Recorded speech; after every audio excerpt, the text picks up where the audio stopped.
Mulai saja perkuliahan kita pada pagi hari ini. Sebelumnya juga saya mohon maaf karena perkuliahan harus kita selenggarakan secara online dikarenakan memang cuacanya sedang kurang baik ya. Sehingga kita akan menyelenggarakan perkuliahan perdana untuk algoritma dan pemrograman 1 ini yang mana diselenggarakan secara online ya dengan menggunakan Google Meet dari link yang ada di Google Classroom. Oke, baik. Untuk mata kuliah algoritma dan pemrograman ini sebenarnya kita ini akan melanjutkan materi dari berbasis dari algoritma dan pemrograman 1 ya. Yang mana di algoritma dan pemrograman 1 mungkin beberapa juga sudah ada kelas sama saya ya sebelumnya ya, dan juga seperti yang sudah kita ketahui bahwa pada kelas tersebut kita membahas tentang dasar-dasar pemrograman ya, seperti if, then, else, kemudian juga algoritma dasar lainnya ya, perulangan, rekursi, ya, macam-macam. Ya. Dan untuk algoritma dan pemrograman 2, kita sebenarnya sudah tidak lagi membahas masalah basic logic dalam sebuah pemrograman. Ya. Kita sudah tidak terlalu membahas ke situ. Kenapa? Karena kalian sudah punya dasarnya, sehingga kita hanya akan melanjutkan ya. Nah, kalau berdasarkan RPS yang sudah dibuat ya, RPS yang sudah dibuat, bentar saya akan tunjukkan ke kalian.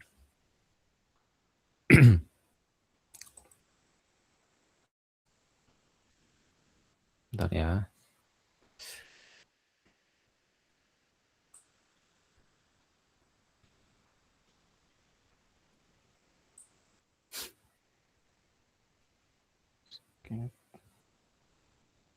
Oke, ini saya share dulu biar kita sambil lihat ini ya.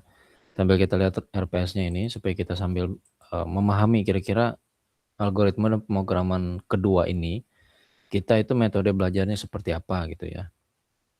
Bentar. Window ini share. Oke, ini ya. Udah kelihatan ya, ini ada RPS-nya yang sudah saya share. Nah,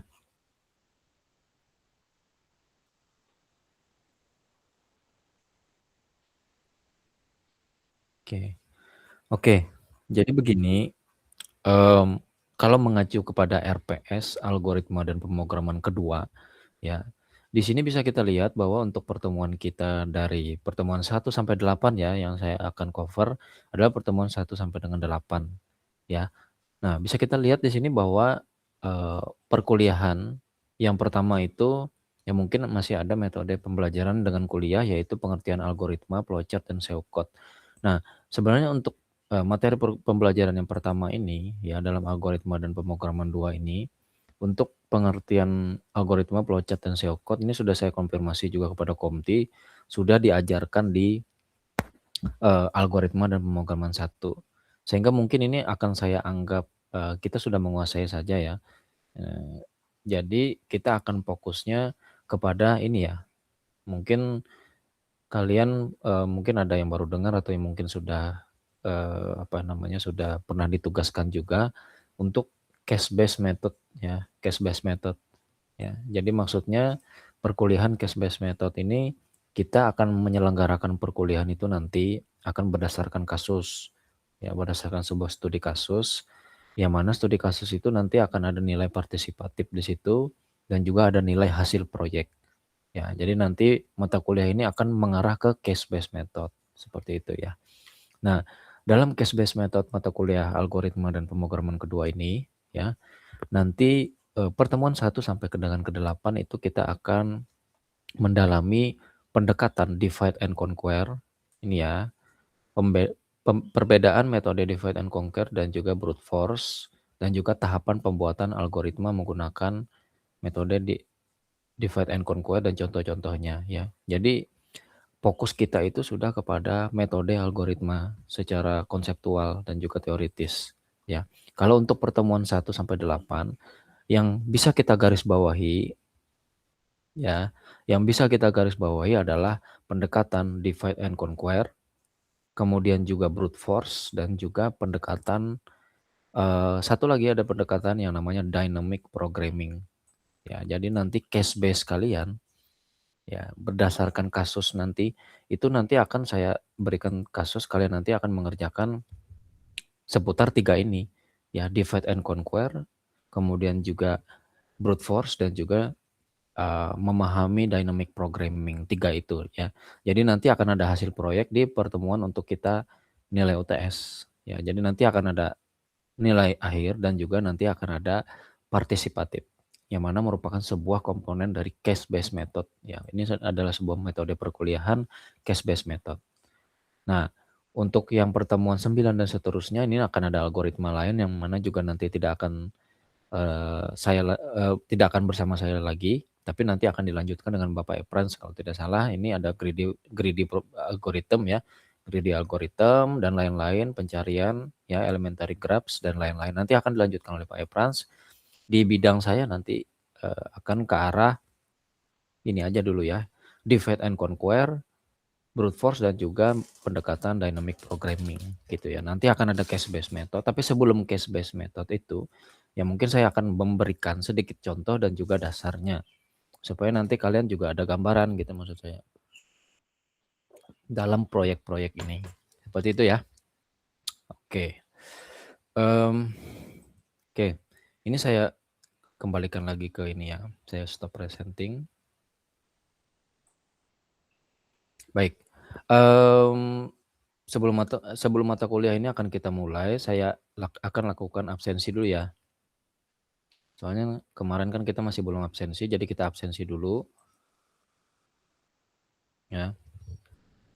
Untuk absensinya ini akan saya buat sebanyak 2 kali ya, karena yang minggu kemarin juga termasuk.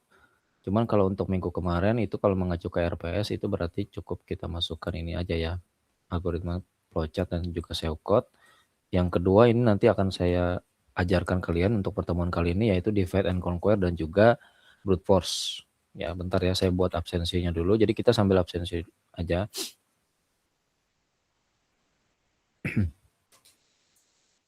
10. Oke.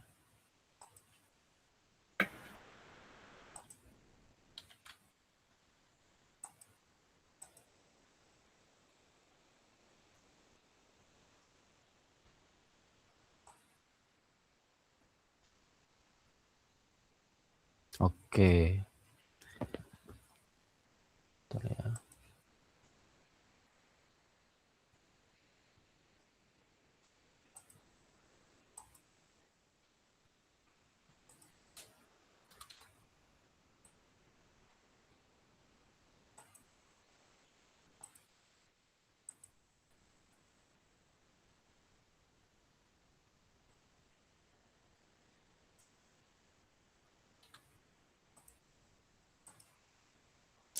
Oke, ini sudah saya buatkan absensi untuk pertemuan ke-1 ya.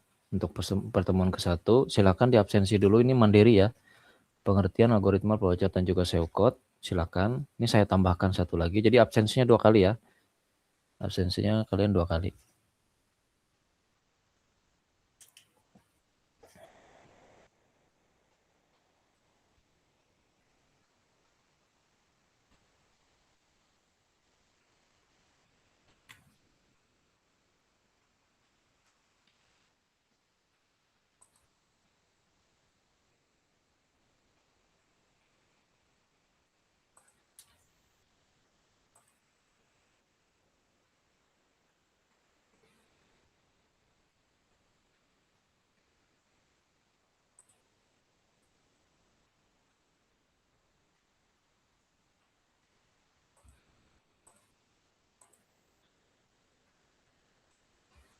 Untuk absensinya ada 2 ya, waktunya sampai dengan, jam 12 siang ya. Jadi saya beri waktu sampai jam 12 siang, silakan absensi secara mandiri ya. Pertemuannya ada 2 ya, ada yang algoritma flowchart dan SEO code dan juga divide and conquer dan juga brute force. Silakan absensi ya secara mandiri, absensinya 2 kali sampai jam 12 siang.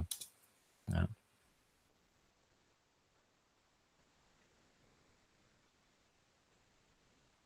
oke, sambil kita mulai saja ya. perkuliahannya sebentar. Baik. Saya share dulu ya, tunggu.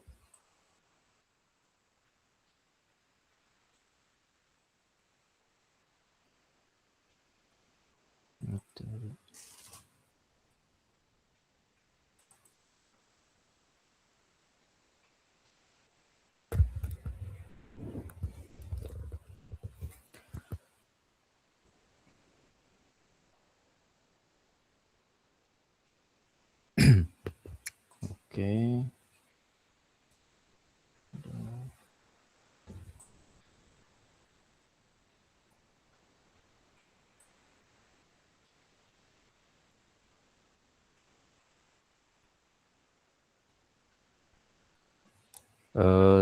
Apakah tampilannya sudah terlihat untuk PowerPoint-nya? Sudah Pak, sudah. Oke, sudah ya. Sip. Sambil diinin aja ya, maksudnya sambil dikasih tahu aja misalnya ada jaringannya yang kurang stabil atau gimana, tampilannya ada yang nge-freeze atau gimana, silakan silakan dikasih tahu aja. Nanti biar saya perbaikin ya. Oke. Jadi begini, materi pada hari ini kita akan membahas mengenai analisis kompleksitas ya pada algoritma pencarian data berbasis brute force dan juga divide and conquer ya. Seperti itu. Ya, jadi ada 2 buah pendekatan yang akan saya bahas hari ini yang mana merupakan sebuah pendekatan, metode pendekatan dalam sebuah programming yaitu brute force dan juga divide and conquer. Nah, materi yang akan saya sajikan ini bukan hanya akan mengajarkan teorinya saja, tapi saya juga akan menunjukkan ke kalian nanti ya, bagaimana analisis kompleksitasnya, ya, jika kita membandingkan performanya. Sehingga kalian bisa tahu berdasarkan resultnya nanti bagaimana menerapkan brute force dan bagaimana dan kapan kalian juga akan bisa menerapkan divide and conquer. Kelebihan kekurangannya juga kalian akan bisa menilai sendiri nanti ya. Seperti itu. Oke.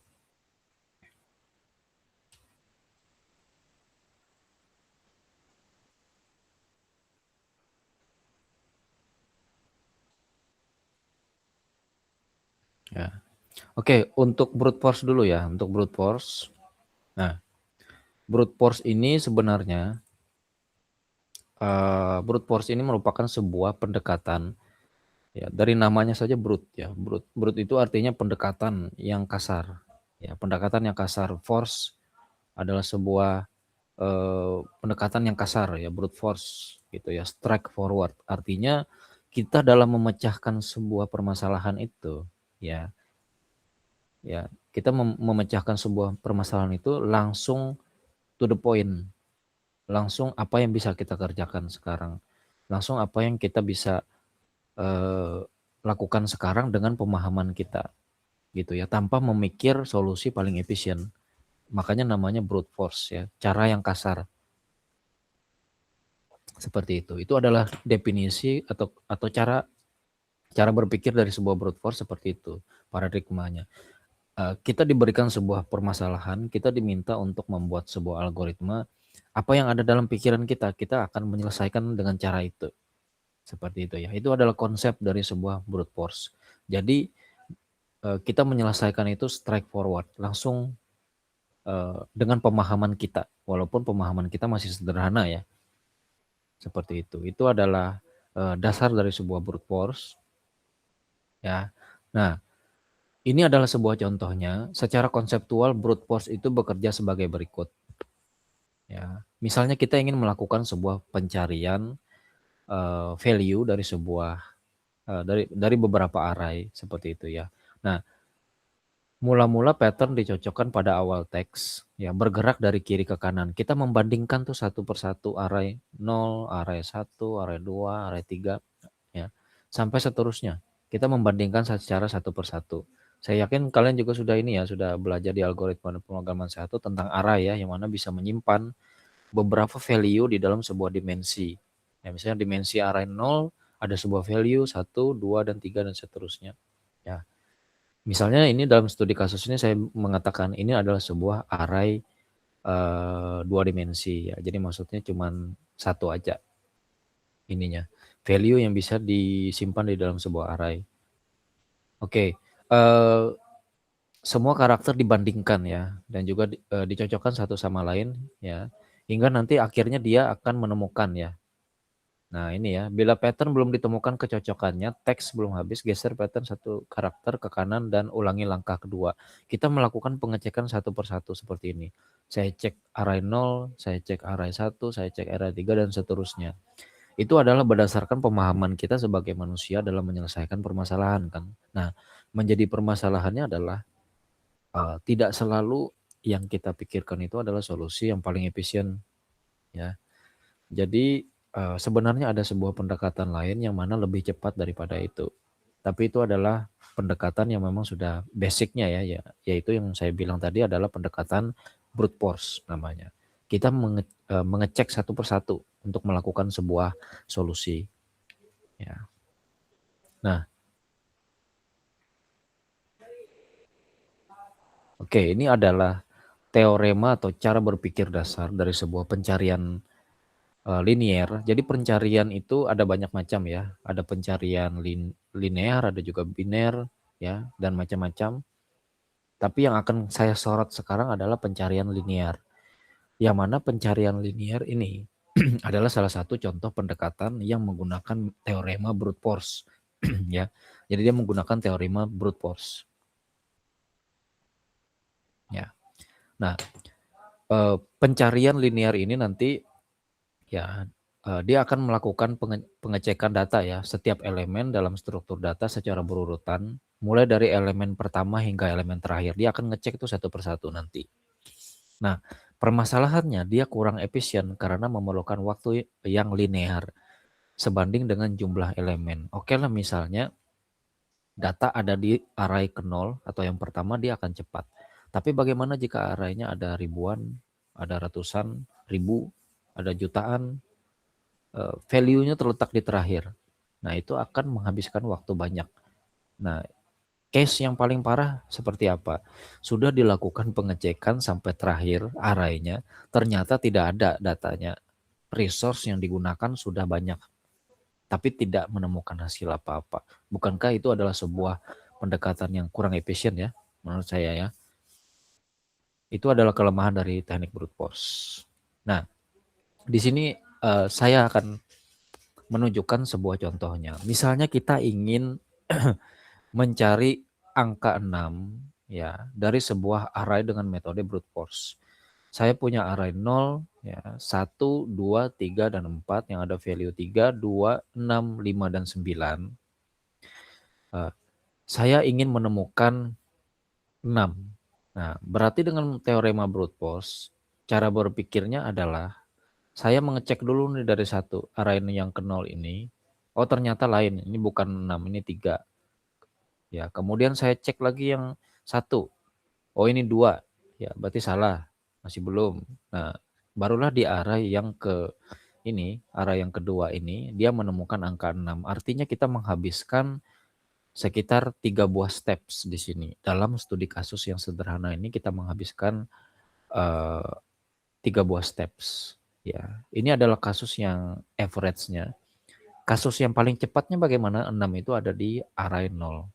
Langsung ketemu ya, cepat ya. Tapi bagaimana jika dia ada di sini, array paling terakhir, atau bahkan dia tidak ada di semua array ini. Nah, itu adalah case paling buruknya.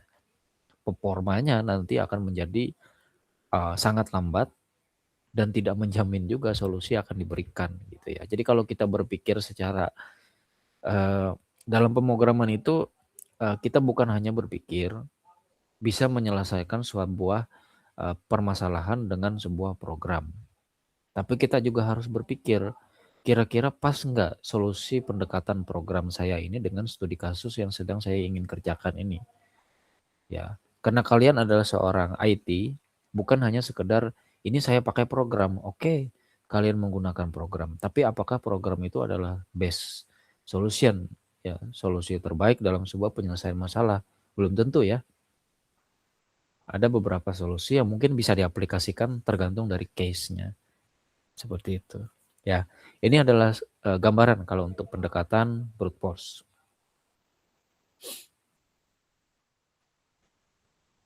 Nah, ini ya, meskipun metode ini sangat mudah diimplementasikan, ia menjadi kurang praktis ya, jika berurusan dan dataset yang besar. Karena waktu pencarian itu bisa menjadi sangat lama ya.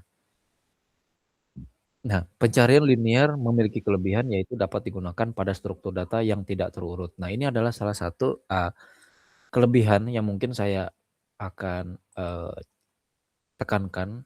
Dia bisa melakukan pengurutan data ya, pencarian linear ini untuk data yang tidak terurut ini. Nah, data yang tidak terurut dan juga dia sangat sederhana ya algoritmnya. Cari satu persatu gitu ya. Ya. Jadi untuk data yang tidak terurut dia bisa langsung eksekusi pencarian. Ya, seperti itu. Tapi nanti akan saya compare tuh. Kapan kalian bisa menggunakan linear ini, kapan kalian bisa menggunakan pendekatan yang divide and conquer, contohnya adalah pencarian dengan biner misalnya. Seperti itu. Ya, jadi tidak perlu diurutkan ya, bisa langsung dieksekusi seperti itu. Itu adalah pencarian linear. Linear. Nah, efisiensinya rendah ya. Ini ya, kekurangannya adalah efisiensinya ini rendah. Tidak cocok untuk aplikasi yang memerlukan pencarian cepat.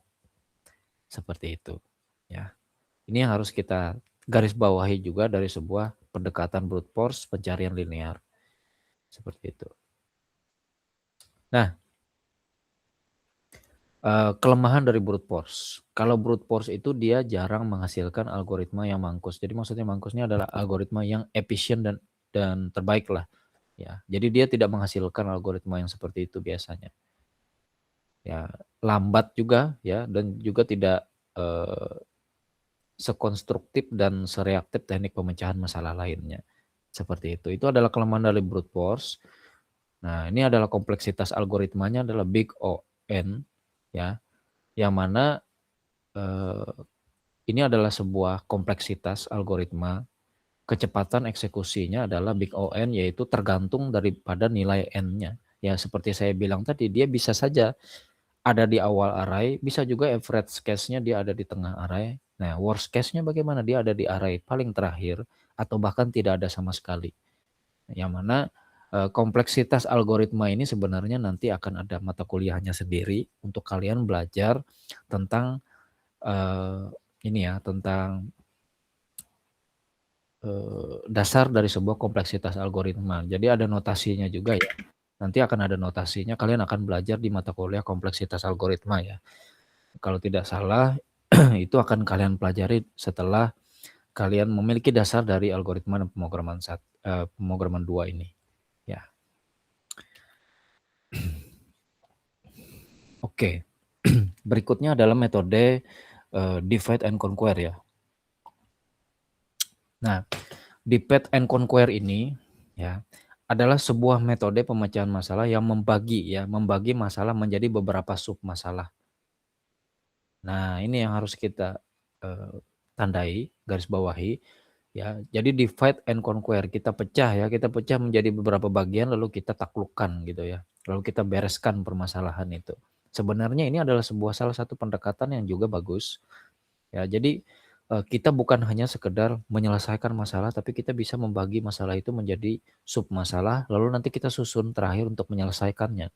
Ya, jadi dalam berpikir sebuah pemrograman itu sebenarnya kita jangan berpikirnya seperti manusia biasa. Maksudnya begini, dalam kita berpikir secara manusia biasa, kita tentunya menyelesaikan masalah itu ya seperti contohnya brute force tadi. Kita akan memeriksa satu-satu ya. Kalau saya jadi manusia, saya akan periksa satu-satu kotak. Ibaratnya saya ingin mencari sebuah benda yang ingin saya cari nih kotak 1, ada nggak benda saya cari kotak 2, saya cari sampai terakhir. Tapi kalau kalian berpikir sebagai seorang ahli IT atau programmer ya, kalian bisa berpikir bahwa sebenarnya komputasi itu tidak haruslah kita mencari satu-satu. Kita bisa berpikir untuk mengeksekusi langsung beberapa program secara bersamaan. Kita harus berpikir seperti itu ya sebagai seorang programmer. bukan hanya menyelesaikan permasalahan itu seperti manusia biasa, karena memang kita bisa mengaplikasikan atau memanfaatkan program yang mana dapat membantu kita menyelesaikan permasalahan dalam waktu bersamaan ya, seperti itu. Nah, jadi untuk teorema, divide and conquer itu kita membagi menjadi beberapa sub masalah yang lebih kecil. Nah, setelah dia, ada beberapa sub masalah, nanti itu akan digabung terakhir untuk menjadi sebuah solusi utama. Nah, ini saya tunjukkan ya ke kalian. Nah, cara berpikirnya seperti ini ya. Jadi misalnya kita itu punya masalah, sebuah permasalahan yang mana dinotasikan dengan size n, yaitu adalah ukuran dari sebuah permasalahannya. Misalnya contohnya tadi ada sebuah pencarian linear, eee ya, pencarian ini tadi ya, pencarian data ya, baik linear maupun biner, itu kan kita mencari data dari seberapa jumlah array gitu ya. Nah, jumlah array itu saya notasikan misalnya sebagai size n ini. Nah, jadi cara menyelesaikannya, kita bisa membagi itu, dari array utama kita bagi menjadi array yaitu ada, array yang A dan juga array yang B. Nah, setelah itu ya, nanti masing-masing itu akan memberikan sebuah solusi. Solusi itu nanti akan kita gabungkan menjadi solusi final. Jadi, cara berpikir divide and conquer itu seperti itu ya. Kita membagi sebuah permasalahan utama menjadi beberapa masalah kecil, ya. Jadi subproblem 1 misalnya dalam studi kasus ini ya, subproblem 1 the size-nya itu adalah n dibagi 2 ya. Misalnya arahnya ada 10 berarti 5-nya di sini, 5-nya di sini. Ada solution nanti kita gabungkan. Itu adalah cara berpikir divide and conquer. Kita harus membagi ya menjadi beberapa sub masalah. Nah, ini saya berikan contoh misalnya kita ingin mencari sebuah bilangan ya, katakanlah ini bilangan 8 ya dengan pendekatan binary ya, pendekatan pencarian biner ya. Kita ingin mencari angka 8. Nah, ini saya kasih contoh ya sederhana. Oke, misalnya saya ingin mencari angka 8, ini kan ada beberapa ini ya, ada beberapa array ya. Ya, ada array dari 0 sampai dengan 4. Nah, di dalam sebuah array ini ada sebuah deretan angka yang mana, angka ini sebenarnya sudah diurutkan. Nah, ini adalah sebuah syarat untuk pendekatan binary ya, dengan teorema, eee divide and conquer, kita harus mengurutkan dulu datanya. Ya bisa kalian lihat di sini ya, 2, 4, 6, 8, 10 ini kan sudah diurutkan. Beda dengan brute force. Ya, jadi data itu harus diurutkan dulu. Seperti itu ya. Nah, ini kan datanya sudah diurut ya. Berarti bagaimana saya ingin mencari 8. Ya, jadi dalam teorema uh, teorema brute force, cara berpikir brute force itu ada yang namanya nilai mid atau tengah dan juga ada yang namanya nilai low atau left dan juga high atau right. Ya, jadi ada tengahnya, ada kirinya, ada kanannya. Nah, bagaimana menemukan mid? Mid itu adalah jumlah array ini kita bagi 2. Ya, jadi ini kan arraynya ada 4 ya. Ya, kalau kita mengacu kepada ini kan ada 4 nih. Nah, ini kita bagi 2 berarti 2. 2 ini gitu. Sehingga nilai mid-nya adalah 2. Untuk left dan right-nya kita ambil sisi terkiri dari sebuah array dan juga right-nya adalah sisi terkanan dari sebuah array. Nah, setelah kita menentukan mid, left, and right ini, kita cari dulu mid-nya. Mid-nya ini apakah match ya? Apakah sama dengan yang kita ingin cari? Oh, ternyata tidak. Yang ada di mid ini adalah nilainya 6 di sini. Sedangkan saya ingin cari di sini 8 misalnya gitu ya. Berarti secara logik ya, secara logik target yang kita cari itu sebenarnya ada di daerah sini kan dan seterusnya kan. Berarti yang di sini sudah tidak relevan. Sehingga lab-nya itu nanti akan naik akan naik dia ya. Sehingga nanti akan naik lab-nya. Sehingga nanti mid-nya akan mid-nya akan menjadi di sini ya, menjadi array ketiga ya. Kenapa di sini saya silang? Karena di sini informasinya sudah tidak relevan. 8 itu sudah pasti lebih besar daripada angka 6 ya. Sudah pasti lebih besar daripada angka 6. Seperti itu ya. Nah, bagaimana saya menentukan mid-nya itu adalah ini adalah di 3 ini, itu adalah hasil dari array yang ini ya. Ya. Jadi 4 ini ya ditambah dengan 2, ini kan 6 ya. Itu nanti dibagi dengan eh, dibagi dengan ini dengan jumlah jumlah apa? Lab ditambah rect nanti akan dibagi 2, itu nanti akan menghasilkan mid-nya yaitu 4 ditambah dengan 2 yaitu 6 dibagi 2 yaitu 3. Sehingga nanti mid-nya itu akan update ya, akan update, diupdate menjadi array ketiga.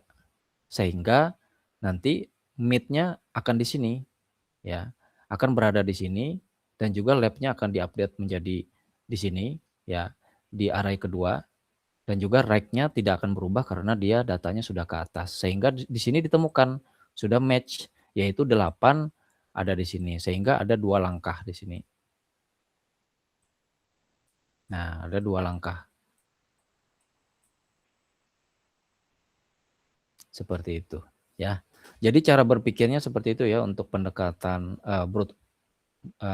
untuk pendekatan divide and conquer, kita harus mencari data itu menentukan dulu mid-nya. Yang mana mid itu adalah left and right-nya itu dibagi 2, yang mana itu akan nanti menentukan mid-nya.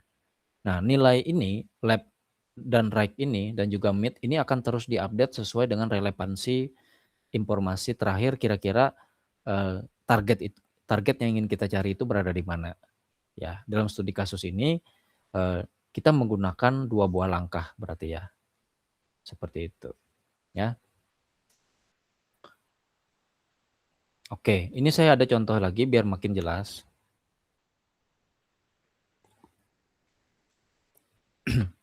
Ya. Misalnya saya punya array. Di sini saya punya array. Array itu saya isi angka ya. Di sini ada 3, 7 dan seterusnya sampai 130. Array-nya ada 16 buah array di sini ya. Nah, saya ingin misalnya mencari yaitu targetnya adalah 87 misalnya. 87 ya. Nah, untuk low-nya berarti low-nya ini adalah ini ya. Array paling kiri ya. Saya taruh low-nya di sini ya. Ini low-nya di sini. Kemudian high-nya itu berarti di sini. Nah, seperti itu ya. Nah, mid-nya bagaimana? Mid-nya adalah low ditambah high dibagi 2. Seperti yang saya jelaskan tadi ya. Di sini berarti 16 dibagi 2 berarti adalah 8. Berarti kita akan menandai mid itu adalah di sini. Nah, ini mid-nya nih, mid pertamanya. Nah, ini M1 ya, saya tulis ya mid-nya, mid pertamanya. Nah, kita lakukan pengecekan di mid pertama ini ternyata tidak ditemukan ya, tidak ditemukan ya. Ternyata angka 87 itu dia lebih besar daripada 51 ini. Sehingga apa? Informasi yang ada di belakang ini menjadi tidak relevan. Ya, yang di belakang mid ini menjadi tidak relevan. Sehingga diupdate lah. Low-nya itu menjadi di kanannya mid ini. Ya, bisa dipahami ya. Sehingga informasi yang ada di belakang sini sudah tidak relevan. Nah, itu ya. Bisa dipahami ya. Sehingga low-nya itu akan menjadi 9. Nah, di sini ya. Sedangkan high-nya tetap. Berarti dia mulainya dari sini lagi. Oke, gitu ya. Dan ini pun juga sudah tidak relevan. Nah, oke. Sekarang di langkah kedua, kita punya mid-nya adalah 9 dan juga 16. Yang mana dijumlahkan. Ya, dijumlahkan dan dibagi 2 ini kan sekitar 12,5 ya. 16 tambah 9 berarti 25 lah ya. Bagi 2, 12,5 dibulatkan 12 gitu ya. Kita cek indeks ke 12. Ya, kita cek indeks ke-12, value-nya adalah 90. Nah, berarti ini ya. Nah, ini adalah menjadi mid keduanya nih. Ini saya tulis M2 nih. Nah, ini M2 ya. Dia cek ya, dia lakukan pengecekan di indeks ke-12, ternyata value-nya adalah 90. Ya, yang mana 90 itu sudah ternyata kelewatan dari target. Sehingga apa? Ya, bisa kita lihat low-nya tetap dipertahankan. Nah, yang diupdate adalah high-nya ini.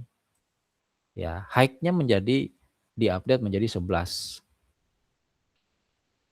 Ya, bisa dipahami ya maksudnya ya. Kenapa high-nya menjadi 11? Karena informasi yang ada di array ke-13 sampai dengan 16 ini sudahlah tidak relevan. Ya. Nah, termasuk dengan 12 ini juga sudah tidak relevan. Kenapa? Karena array ke-12 sudah kita cek nih, bukan ternyata. Ya, bukan ya, array ke-12 ini. Kemudian yang di kanan ini pun juga sudah tidak relevan nih.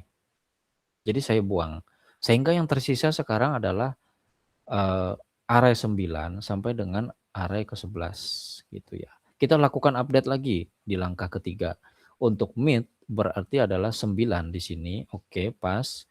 Kemudian juga ke-11. Berarti di sini untuk low-nya adalah 9, array 9. High-nya adalah array ke-11 seperti itu. Nah, yang mana jika dijumlahkan 20 bagi 2 10. Sehingga ini adalah mid-nya ya di 10.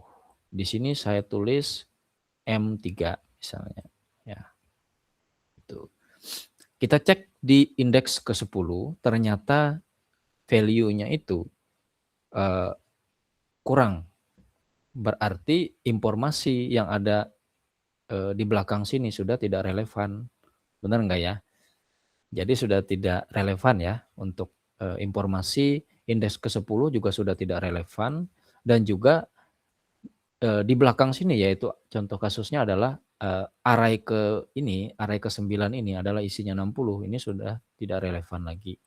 Nah, yang relevan sekarang sisanya adalah 11. Makanya di sini diupdate low dan juga high-nya menjadi sama juga, menjadi 11 juga. Yang mana jika dijumlahkan dibagi 2 hasilnya sama, 11. Kita cek 11 hasilnya adalah 87. Seperti itu ya. Seperti itu. Nah, ini menjadi M ke-4. Seperti itu ya. Nah, untuk tahapan dari pendekatan binary search ini yang mana menggunakan pendekatan divide and conquer itu cara kerjanya seperti itu ya. Jadi dia lebih efisien dan cepat gitu ya. Nah, ini sampai sini kira-kira mungkin ada yang ingin ditanyakan, bisa sambil ditanyakan ya. Atau misalnya ada yang ingin memberikan pendapat juga nggak apa-apa, bisa disampaikan.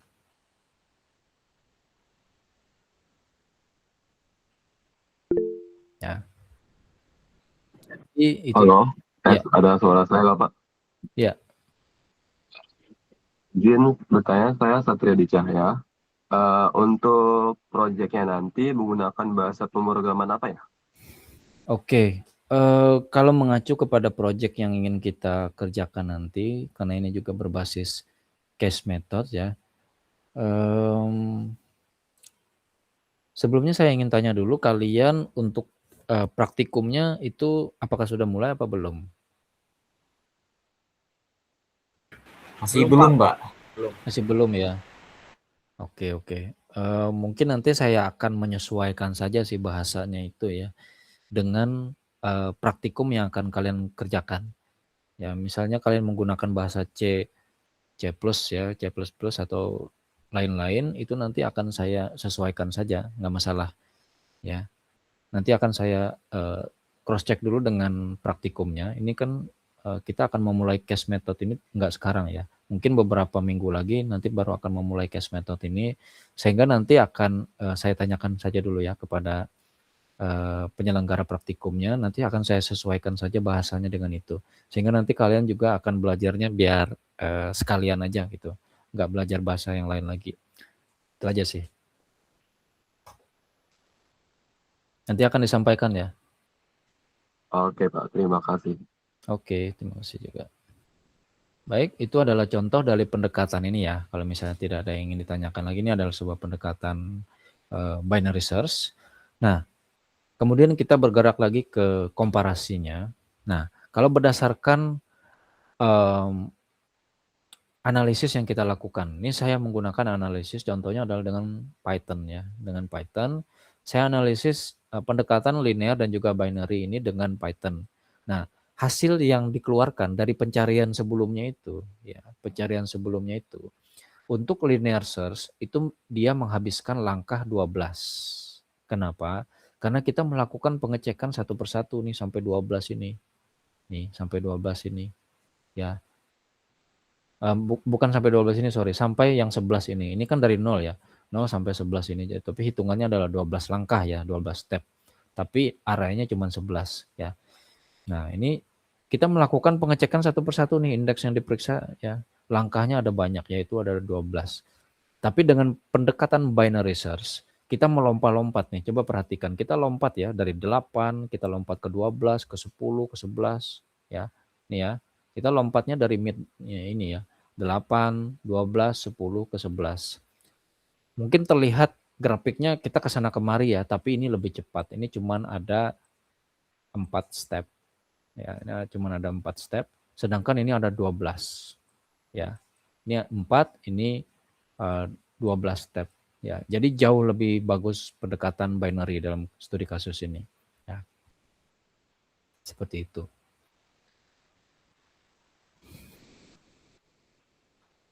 Oke.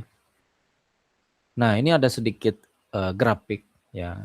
Jadi dari grafik ini sebenarnya tujuan saya hanya sekedar menunjukkan ke kalian saja tentang performa dari pendekatan linear dan juga binary search gitu ya. Nah, seperti yang bisa kita lihat pada di atas ini ya. Di atas ini bisa kita lihat kalau misalnya kita ingin membandingkan pendekatan linear dan juga binary search secara umum. Ya.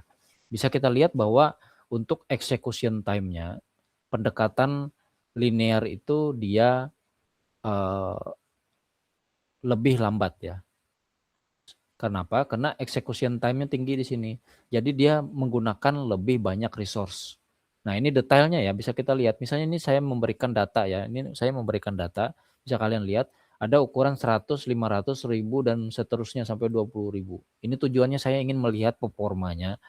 Bagaimana performa dari pendekatan linear dan juga binary ini. Nah, kalau misalnya kita melakukan komparasi langsung antara linear dan juga binary search ini, bisa kita lihat bahwa untuk pendekatan binary itu dia menggunakan resource yang apa istilahnya execution time-nya itu sangat kecil ya. Dia selalu bagus execution time-nya, selalu lebih rendah daripada pendekatan linear ya. Bisa kita lihat ya. Ini kalau dibandingkan secara langsung ya, linear dan juga binary ini performanya itu tentu akan unggul binary search. Kenapa? Karena binary search seperti yang sudah kita compare sebelumnya itu dia pendekatannya lebih dynamic ya. Karena menggunakan pendekatan divide and conquer ya, bukan pendekatan brute force seperti itu ya. Nah, yang menjadi permasalahannya adalah data itu kan tidak selalu harus dalam studi kasus ini data itu harus diurutkan dulu baru kita bisa eksekusi yang namanya binary search.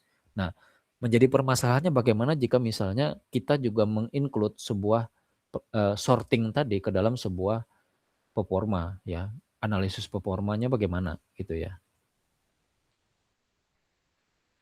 Nah, bisa kalian lihat di sini ya, jika kita misalnya membuat sebuah pendekatan, misalnya ya, ini linear search-nya tetap ya, tapi kita harus sorting setiap kita ingin melakukan binary search. Kita sorting datanya dulu, kita urutkan dulu baru kita cari. Apakah performanya masih sama seperti yang di atas ini? Ya. Apakah performanya masih sama dengan yang di atas ini? Bisa kita lihat bahwa linear search yang malah menang di sini. Performanya untuk execution time-nya lebih rendah dan stabil. Ya, sedangkan jika kita harus sorting terus dan juga binary search, bisa kita lihat bahwa ini waktu eksekusinya terlalu berat. Ya, berarti menunjukkan bahwa eh, tidak selalu binary search itu merupakan sebuah solution yang bagus. Kalau kita terus melakukan pencarian, ya, kalau kita terus melakukan pencarian, maka eh, waktu eksekusinya pun menjadi tidak efisien juga untuk pendekatan binary search ini. Ya, bisa kita lihat di sini bahwa dengan kita harus mensorting dan kita harus melakukan binary search, waktu eksekusinya menjadi lebih berat. Ya. Nah, kasus di mana kita bagus dalam menerapkan pendekatan binary search itu adalah seperti tabel yang saya tunjukkan di sini, yang di kanan bawah ini. Misalnya, saya ingin melakukan sebuah binary search, tapi saya sorting data itu cuma satu kali aja. Setelahnya saya akan eksekusi dengan cara biasa, gitu ya. Misalnya seperti ini contohnya. Nah, bisa kalian lihat bahwa untuk pendekatan di sini ya, bisa dilihat di sini ya. Untuk pendekatan linear search, ya, awalnya ya dia lebih unggul. Kenapa? Karena kita hanya melakukan sortingnya di first trial. Ya, bisa dipahami ya. Jadi linear search-nya hanya unggul di awal. Makanya di sini dia rendah ya execution time-nya ya. Nah, tapi pada saat yang kedua ini 500 data dan seterusnya itu untuk binary search ini malah menjadi unggul. Ya, menjadi unggul ya. Bisa kita lihat performanya menjadi lebih unggul ya. Dia selalu cepat execution time-nya. Ya, bisa dilihat ya. Sehingga apa? Dalam studi kasus ini, komparasi yang sudah kita lakukan dan juga analisis dengan Python ini menunjukkan bahwa pendekatan binary search itu ya bagusnya kita melakukan sorting itu hanya sekali. Ya, jadi bukan kita melakukan sortingnya berkali-kali ya, tapi sekali. Artinya misalnya kita punya sebuah data, kita simpanlah data tersebut dulu di dalam sebuah data store kita. Misalnya kita simpan di dalam MySQL kita, barulah kita terapkan binary search. Jadi jangan langsung kita eksekusi langsung, tapi kita store dulu datanya, kita manage dulu dan kita sorting dulu. Barulah kita lakukan eksekusi pencarian data. Nah, di situ dia menjadi lebih efektif. Nah, kalau pendekatan brute force, ini bagusnya untuk misalnya kita melakukan mining data secara online. Ya, yang mana dalam studi kasus ini kita tidak harus mengurutkan. Ya, yang penting kita bisa mendapatkan sebuah data dan kita mencari. Ya, jadi dari sebuah komparasi performa ini bisa kita lihat bahwa sebenarnya pendekatan brute force itu menjadi efisien dan efektif di beberapa kasus, tetapi ada juga pendekatan dengan divide and conquer dalam hal ini pencarian binary bisa menjadi lebih baik itu di dalam beberapa kasus. Nah, jadi di dalam programming itu ya tidak sebuah metode itu bisa digunakan berkali-kali. Terkadang dalam penggunaan real time-nya itu kita harus bisa beradaptasi sehingga nanti akan menemukan solusi yang paling tepat ya. Nah, seperti itu ya. Oke. Kira-kira mungkin ada yang ingin ditanyakan dari grafik ini juga bisa sambil disampaikan. Ya, ini adalah sebuah komparasi singkat saja tentang pendekatan ini ya pencarian data antara linear dan juga binary search, yang mana satunya menggunakan metode yang kasar ya brute force dan satunya menggunakan metode yang lebih adaptif ya, lebih adaptif yaitu pendekatan divide and conquer. Nah, seperti itu ya. Jadi bisa kita lihat bahwa ada sebuah kasus cocok untuk penerapan brute force, ada sebuah kasus cocok untuk penerapan divide and conquer. Seperti itu. Oke, kita lanjutkan. Nah, ini adalah sebuah komparasinya. Jadi untuk kompleksitasnya seperti ini ya. Untuk kompleksitasnya pendekatan dengan linear itu tergantung dari jumlah buah datanya ya. Bisa kita lihat di sini notasinya adalah big O n dan kompleksitas untuk binary search adalah big O log n yang mana lebih cepat kayak gitu ya.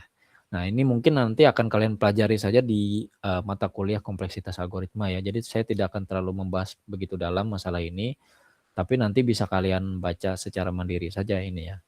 Nah, ini saya tunjukkan singkat saja ya. Berarti kalau misalnya kompleksitas big ON ini untuk linear search itu dia di sini ya. Nah, di sini ya, naik lurus ini. Nah, tapi kalau dia pendekatannya adalah binary search ya, dia big O log n ini. Nah, dia naiknya pelan ya. Seperti itu. Jadi jauh lebih cepat ya. Nah, kalau big ON itu kan yang ini ya, yang warna ini ya, warna hijau ini, dia di atas ini. Ya, kalau big O log n itu dia yang biru ya. Nah, ini dan juga ini. Jadi lebih cepat ya kalau pendekatan binary. Ini linear ini ya.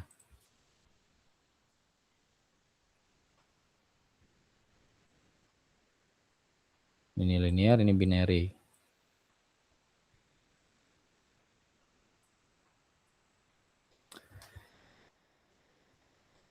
Oke, mungkin itu saja sih untuk materi kita pada pagi hari ini.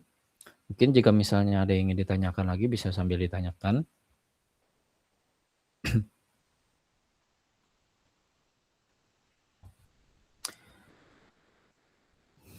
Untuk absensinya jangan lupa ya. Absensinya jangan lupa. Ini saya kembali lagi ya ke ini, ke Google Meet-nya.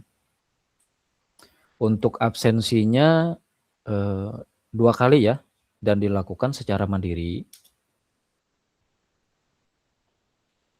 Bentar.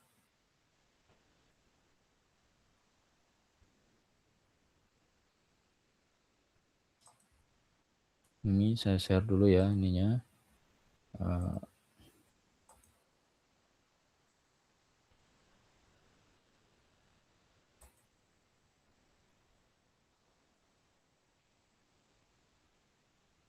Ini ya. Untuk absensinya silakan dilakukan secara mandiri ya, secara mandiri. Jadi absensinya nanti akan ada 2 ya. Di sini ada pertemuan ke-1 yaitu pengertian algoritma flowchart dan SEO code yang saya anggap kalian juga sudah menguasai, sehingga ini mungkin akan kita skip saja, dan juga pertemuan kedua yaitu hari ini membahas tentang divide and conquer dan juga pendekatan brute force. Jadi absensinya ada 2 kali ya. Ini saya bukanya secara absensi secara mandiri sampai dengan jam 12 siang. Jadi jangan sampai lupa ya, kalau sudah kelewat nanti tidak bisa melakukan absensi lagi. Nah, ini ada sekitar 43 sampai 44 orang sudah. Ya. Yang belum silakan absensi secara mandiri sampai jam 12 siang. Oke. Kalau misalnya tidak ada yang ditanyakan lagi ya, mungkin akan saya tutup saja. Gimana? Sudah jelas? Nanti untuk materinya akan saya share aja ya di Google Classroom kita. Nanti akan saya share buat kalian baca juga di Google Classroom. Ya. Oke, kalau mungkin misalnya tidak ada lagi yang ingin tidak ada yang ingin ditanyakan lagi. Ini presentasinya sudah saya tutup. Saya ucapkan terima kasih banyak karena sudah menghadiri perkuliahan pada pagi hari ini yang mana kita selenggarakan secara online. Dikarenakan juga cuaca sedang kurang baik sehingga kita selenggarakan secara online. Nanti untuk update mengenai perkuliahan dan materi-materi yang lain akan saya sampaikan melalui Komti-nya ya. Nanti akan saya sampaikan melalui Komti dan juga saya akan follow up melalui informasi yang ada juga di Google Classroom. Nanti akan saya sampaikan secara berkala. Oke, saya ucapkan terima kasih semuanya karena sudah menghadiri perkuliahan pada pagi hari ini. Selamat menjalani perkuliahan berikutnya pada hari ini. Sekian dan terima kasih. Selamat pagi semuanya. Terima kasih.